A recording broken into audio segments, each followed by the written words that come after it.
3 weeks before World Cup, Benny Carroll informed the Bandits that he was turning in his clipboard and jersey in order to chase the pro dream with 187 crew.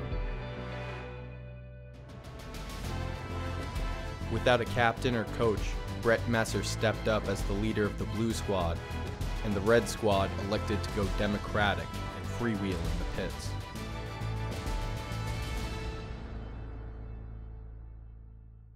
There's no debate that Benny had been instrumental in the team's transformation from bottom feeder to contender. But the point of a team is that it's a collective, a single unit with many parts, none of them irreplaceable. So when someone walks, there's a new challenge to prove that the unit can function as before, and better than before. You want to let the departed party know that he made a mistake when he caught that whiff and chased those greener pastures. Even if there's no bad blood, you want to force him into understanding that he was not as vital as he thought, and that we are not falling apart.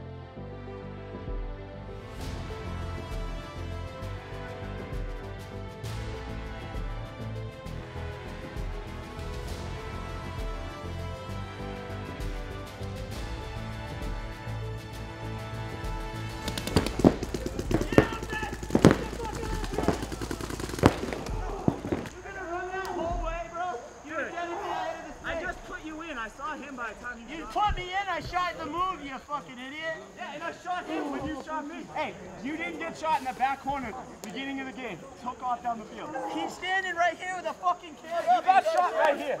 You got shot. I know you did. What are you trying to prove, Ben? I'm not trying to prove. What are you trying to prove, dude? Dude, what are you even saying? Bandit! Bring it up! We've been having the same fucking conversation all year. It hasn't fucking changed. I'm not talking shit, I'm just No, I know you're not out there talking shit. No, I was just trying to figure out the field out there. Listen, guys. Being here is a privilege.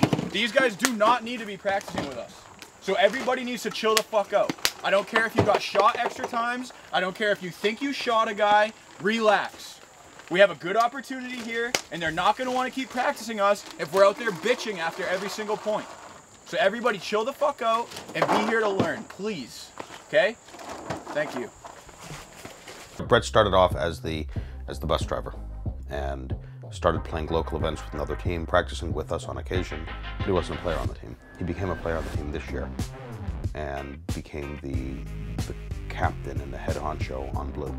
When Benny left the team, we kind of had a void in terms of leadership, and it's not something, not a space that I felt like I could fill, and I never really intended to step up into a leadership role, but it was just kind of something that happened naturally. He's intelligent, he's thoughtful, he's honest, he's a business owner, so he understands how business works, he understands how to talk to people, how to communicate with people.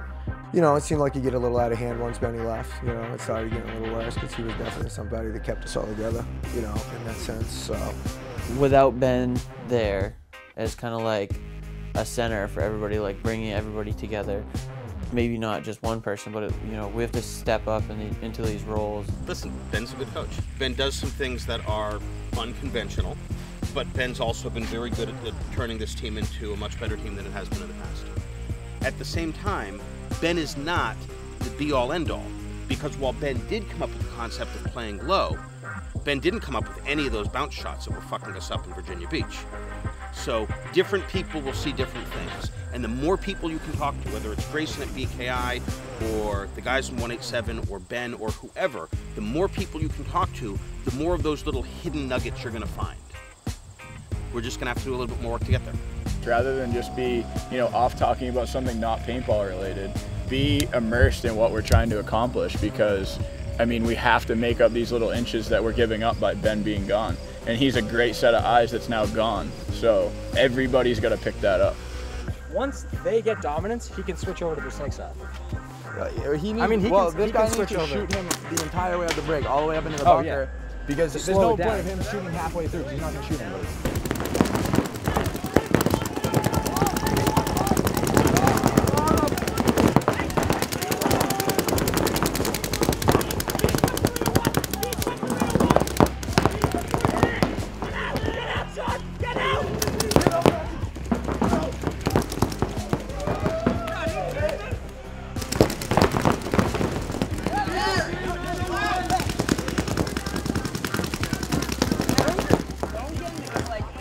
I'm supposed to be shooting that gap, but look at the gap. There is none on this side.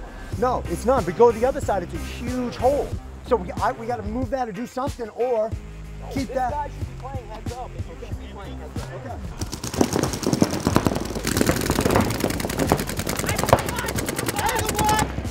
Give one of your guys back.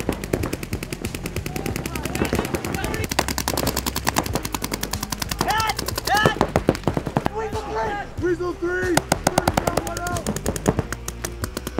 Turn it down!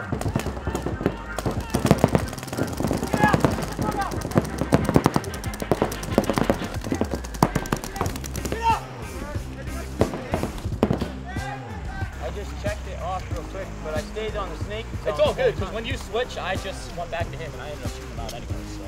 Going into World Cup, we definitely needed someone to fulfill that leader role, that leader position. So I was stepping up for the red squad, Brett stepping up for the blue squad, trying to like be the center of it for everybody.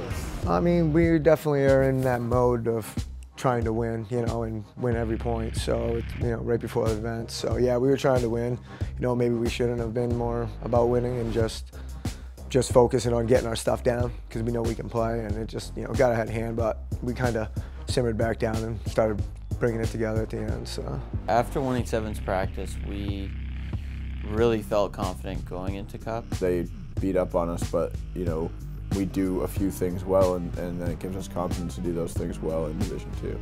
When someone leaves, you see them in a new light. But you can't be sure whether anger colors this light red and turns it critical, or whether loyalty had only blinded you before. But what's certain is that things will not be the same as before, for better or worse. In the final practices, the Bandits sought a new order and focused on the task at hand, winning World Cup.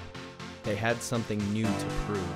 The question was whether they could learn from this loss, learn from all the year's failures and disappointments, and put it together at the final event.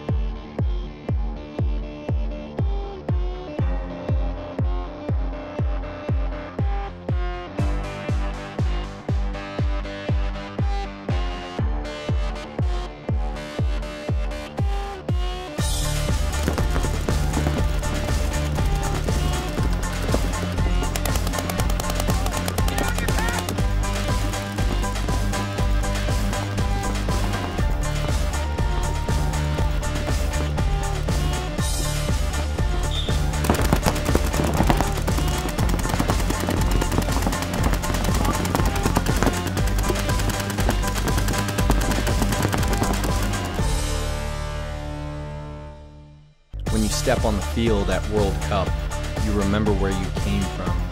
Not just this year's grind, but the grind of every year. The teams that crumbled, the teams constructed out of rubble, the people come and gone, and the life that delivered you here, to this patch of grass in the Florida heat, with everything on the line.